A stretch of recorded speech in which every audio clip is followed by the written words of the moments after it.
Hello, everybody, and welcome to the Fearlessly Feral Living podcast. This is Reverend Karen speaking to you from the back 40 of rural northern Nevada, where I'm a half an hour away from the nearest grocery store. Today's podcast is about being a spiritual warrior, but first I want to remind you of our reason for being over here in Fearlessly Feral Living Land. Our mission is to facilitate successful living. Our purpose is to transcend. In other words, to live beyond the ordinary. And our vision is a world in which everyone lives wild and free. So let's go off on an exploration of what it means to be a spiritual warrior, shall we? I got to thinking about spiritual warriors the other day. I've been called a spiritual warrior many times, and I've witnessed others refer to themselves the same way. And I'll be honest, a part of me used to always get my feathers ruffled when someone would call me a spiritual warrior. I'd be like, I'm not a warrior. After all, I'm a religious scientist. And in the words of religious science founder Dr. Ernest Holmes, we never associate warriors with the divine kingdom. Pretty straight and simple. So you can understand maybe why I would get my feathers ruffled at being called a warrior. I'm also a 12-stepper, and we are told, no, we are promised that we will cease fighting anything and everything once we complete step 9. And I can tell you from personal experience, that promise has come true for me, and it's a really good way to live. Not being a warrior is like a foundation for living for me. Fighting keeps me miserable. Fighting keeps me in the problem. So you might be able to understand again why, if someone calls me a warrior, I'm like, no, I'm not a warrior. But the term keeps coming up, and I keep thinking about it. There's something there for me, something that it wants me to know.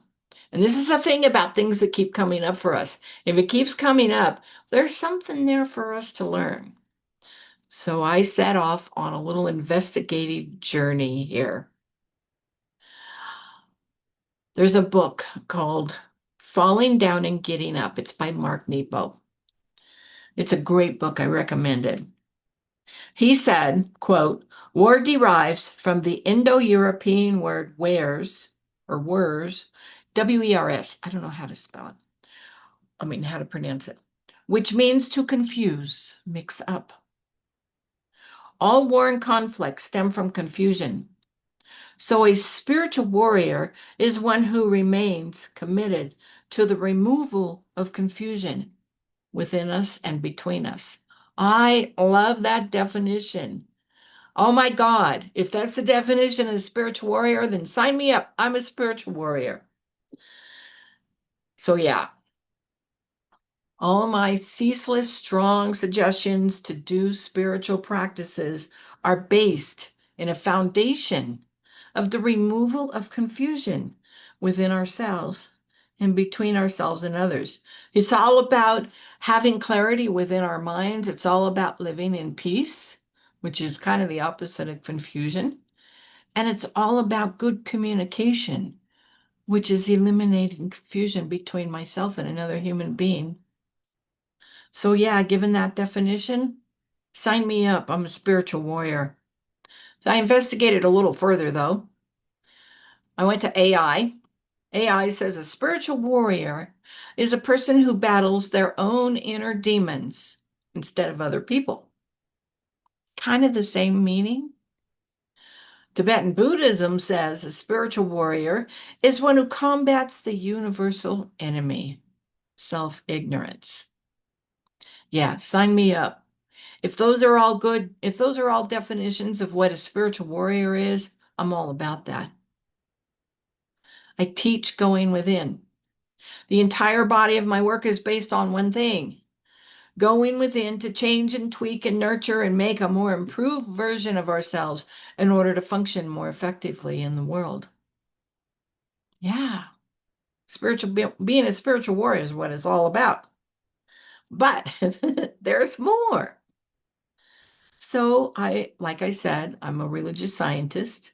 I live and I teach science of mind. My battlefield, if you want to call it that, is consciousness. Except I don't consider life a battle. In fact, words like battlefield and combat and enemy, those words ruffle my feathers too. They make me a bit prickly. I don't see life as a battle, and I certainly don't believe in enemies. Rather, what others see as enemies, I see as catalysts, as invitations, as those inner calls to facilitate within us a willingness to face those so-called enemies and befriend them and learn from them. In so doing, they become allies. They actually support us in our life journey to become a more compassionate and empowered human being. That's what our enemies can do if we perceive them in different ways. If we look at, for example, anger as an enemy, it's not an enemy. It's trying to tell us something. It's calling out for love and compassion and help. And if we do that, practice love, and we exercise some compassion against that anger, and we get some help with that anger, then we can learn from it. And then the anger just goes away because it's been listened to. What others might call an enemy, I see as an opportunity. Here's some other things people might call an enemy: low self-esteem or being dishonest with ourselves. Now, there's outer enemies. Yeah, there's outer enemies. Let's face it, these days, there's a lot of folks out there in this world that I do not trust. Folks that I simply do not feel comfortable being around. I don't know if I'd call them enemies or not, but I'll admit it. These days, I've reverted back to an extremely old defense mechanism of being hypervigilant when I'm out and about in public. I'm ever aware that one of those folks wearing one of those red hats might decide they're over it with a powerful woman and attempt to use me as a punching bag. Honestly, yeah, that's where I go with it sometimes. I always have an escape route these days, and if I can't escape, I'm prepared to defend myself. It's a reality of living in the world today. I don't know if that's being a spiritual warrior or not, but that's where I'm at. I try not to live this way, honestly. I gave up this way of living when I got sober and I stopped running the streets. It wasn't working for me anymore. And yet I believe it would be foolish to naively go through life thinking that today, as a woman in this current society, the way it is, that I am completely safe.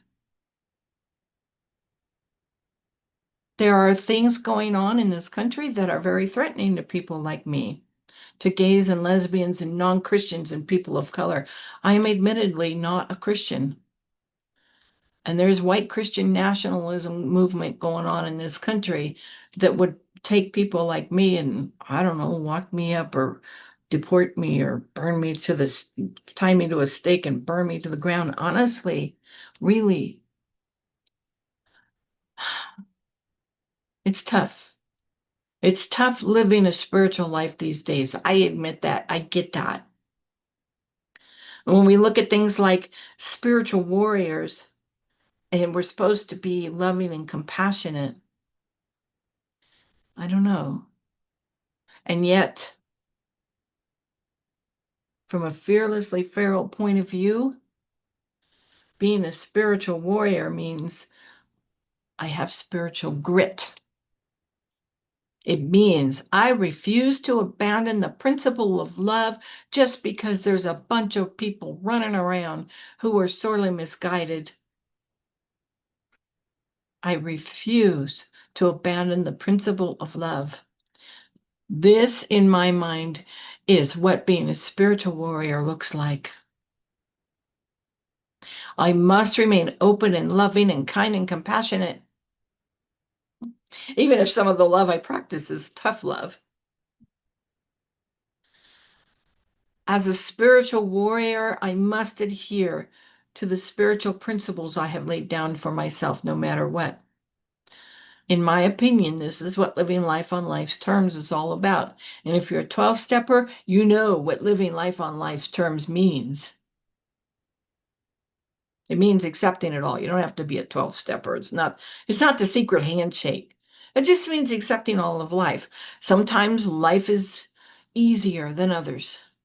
Just because we get sober and we're spiritual warriors and we do good shit doesn't mean bad shit isn't going to happen. It happens to all of us. Being a spiritual warrior just means it's easier to handle the bad shit when it comes down. That's the deal with it. So being a spiritual warrior and living in spiritual principle means we behave in integrity with our own truth, no matter what. No matter what. So maybe you might want to be a spiritual warrior. Maybe you want to be free of the feelings of angst or dismay or betrayal or fear that you might be feeling these days. If so, I have some suggestions for you. These are some characteristics of what it is to be a spiritual warrior. Also, the same characteristics of one who lives fearlessly feral. A spiritual warrior chooses awareness over reactivity. Instead of being driven by anger or fear or old wounds, spiritual warriors pause and become present and aware of feelings such as anger and angst and dismay and betrayal. Spiritual warriors look at those feelings head on with full acceptance and love and compassion. And they don't react to them, but they listen to them instead for the reasons they want us to learn, the lessons they want us to learn. A spiritual warrior faces inner shadows honestly and is not afraid to seek assistance with doing that difficult but very necessary shadow work. Spiritual warrior is willing to examine limiting beliefs and unconscious patterns and emotional defenses rather than to deny them. Okay, guys, I was having a beautiful conversation the other day with some other religious scientists, and we were talking about how old school science of mind said there's only good, it's all good. So if you came to a practitioner and said, help, I'm angry, help, I'm afraid, help, I feel horrible, help, there's a problem here, there's a real problem, you would be told, no, there's no problem. You just go to principle. There's no problem here. And they would affirm that for you and send you off on your way. Oh my God, that kind of gaslighting is so unhelpful. And I'm so glad more people are waking up to this. I've talked about this before, and I don't want to go off on a tangent because I'm not going from my notes anymore. So we get to look at this stuff, not judging it as bad, but it's real. It's real. And we get to look at them and process them and work through them and get some assistance with them. And then we can move into it's all good all the time. Yeah, there was a reason for that. Yeah, it's all good.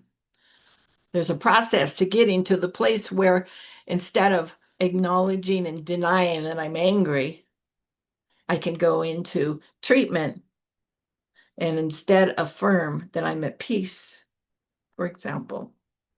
There's a process to get from anger to peace. You can't just say anger's bad and treat for peace. You got to process that shit, guys. I'm sorry, you just do. Where was I? Back to my script. um, I don't remember where I was. I'm sorry, I lost track. Let me repeat this one. A spiritual warrior is willing to examine limiting beliefs, unconscious patterns, and emotional defenses rather than deny them. And more importantly, is willing to change those limiting beliefs and patterns, not just admit that they are there. Change is where it's at for a spiritual warrior. A spiritual warrior lives from spiritual principle. Okay, what the hell does that mean? How does one live from spiritual principle? That's a really nice jargony phrase that means nothing unless you can attach some meaning to it. So here's the deal. Take a look at some spiritual principles. Let's pick one. Love or abundance or the creative power of your thought. Those are some of my favorites. Do some research about those things. Investigate. What's love as a principle? How does that look? How could I show up as that? Take some time to contemplate what those things mean to you and then live that way. If love shows up as being loving and kind and compassionate, then be that. Love your neighbors, be kind to them, be compassionate to the people who are different than you or have less than you. Now, being loving and kind and compassionate doesn't mean letting them walk all over us. It doesn't mean not having boundaries. That's where tough love comes in. My point is, with spiritual principle, we get to investigate what these things look like. And then we get to live them and be them and act as them. If you've made a commitment to love it all, for example, then why on earth would you vote for someone who doesn't? If you've made a commitment to practice abundance in your life, then why would you limit yourself in any way? If you believe in the creative power of your thoughts, then why would you allow negative patterns of thinking to run your life? Those are some of the questions we get to ask ourselves when we start investigating what it means to live from spiritual principle. A spiritual warrior acts with courage. Courage means we get to face up to what's going on inside of us. We get to do that shadow work. We get to go within and say, yeah, I'm pissed. I'm angry. What is that all about? Instead of saying, no, that's not good, and I'm going directly to peace. No, we get to courageously look at that stuff. Courage might mean speaking truth with kindness, or setting healthy boundaries and keeping them, or making difficult changes. Courage might mean forgiving, or grieving honestly, or grieving at all. Can't tell you how many people I work with who refuse to grieve. Spiritual warrior courage means if we have a calling, we follow it despite uncertainty. We follow it even if we don't know the reason for it. I became a minister because it was a call. I didn't know why it was a call. I just knew it was a call. I didn't know where it was going to take me. I didn't want to become a minister, but I had enough spiritual grit underneath my belt to know this is a really strong call and I need to follow it. Today, I know why I'm a minister. Last but not least, a spiritual warrior serves the greater good. The warrior spirit is directed towards healing and inclusion and justice and the upliftment of life. Service is seen as an expression of spiritual realization. And a spiritual warrior does not help. A spiritual warrior recognizes that there's a difference between serving and helping, and that helping usually isn't very helpful. This is for all you folks who like to offer advice when it's not asked for. This is all for all you folks who like to say, I know a better way of doing things, when no one has asked you to talk about that better way. Serving, on the other hand, puts a whole different spin on it. Someone comes to you in pain, and instead of trying to help them out of the pain, say, what can I do to help? That's what being a spiritual warrior is. So, okay, yeah, I guess I'm a spiritual warrior. If you're listening to this podcast or you're reading the transcript, maybe you are too. Or maybe you're wondering how to become a spiritual warrior. Well, listening to this podcast is a start, but I just happen to have written a book. It's called How to Live Fearlessly Feral.